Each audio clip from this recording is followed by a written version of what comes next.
The cracked tiles under her feet were cold. The faded yellow walls reflected the quiet exhaustion in her eyes. Her fingers trembled slightly as she scraped the crust off the pan, her pregnant belly brushing lightly against the counter. 7 months in, and she was still hiding it from everyone except Marcus. Her bakery, her pride, had dwindled into a home-based operation since the divorce. Customers were few. Bills came in faster than cake orders. And yet she pressed on. She always did.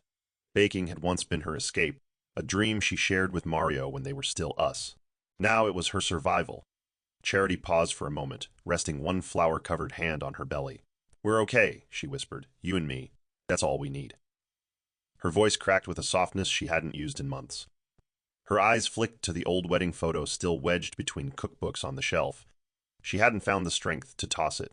In it, Mario's smile was wide, his eyes looking at her like she was the only woman in the world. Now, she wondered who occupied that space in his eyes. She hadn't heard from him in over a year, and honestly, she didn't want to. Not really. But every quiet night, she'd glance toward the door, half hoping, half dreading. A soft knock brought her back to the present. Marcus stood in the doorway with his usual worried expression. "You burned it again?" he asked gently. Charity nodded, pressing the pan to the sink without looking at him. "That crust had a memory I didn't want to keep," she muttered. Marcus didn't press. He walked over and gave her shoulder a reassuring squeeze. Neither of them said what was on their minds. The weight of the baby, the silence of her ex-husband, and the uncertainty looming like a storm cloud overhead. Mario adjusted the cufflinks on his crisp white shirt as his reflection stared back at him from the tall mirror. The custom-tailored wedding suit hugged his frame perfectly, but his eyes lacked the joy one would expect on a groom's face. A knock came at the door. 10 minutes till the final fitting," Rose called softly from the hallway. "Be right there," he replied, masking the hesitation in his voice. As the door closed behind her, he let out a long breath. His fingers reached into the drawer, pulling out a forgotten phone, the one he hadn't used in over a year.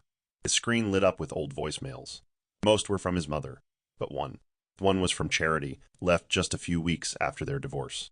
He hadn't dared listen to it before. He did now. "Mario, I'm not calling to beg. I just thought you should know I'm not okay. But I will be. Don't worry, I won't call again." The message ended, but the ache it left behind stayed lodged in his chest. He tossed the phone back into the drawer like it had burned him. Memories of late-night arguments flooded his mind. Charity had started pulling away first, hadn't she? She'd stopped dreaming, stopped laughing. Or had it been him who pulled away the moment she brought up children? He'd never wanted kids. Too messy, too permanent. And Charity, she wanted a bakery full of them. They had both changed, hadn't they? But why, even now, did his chest tighten every time he thought of her? "Mario!"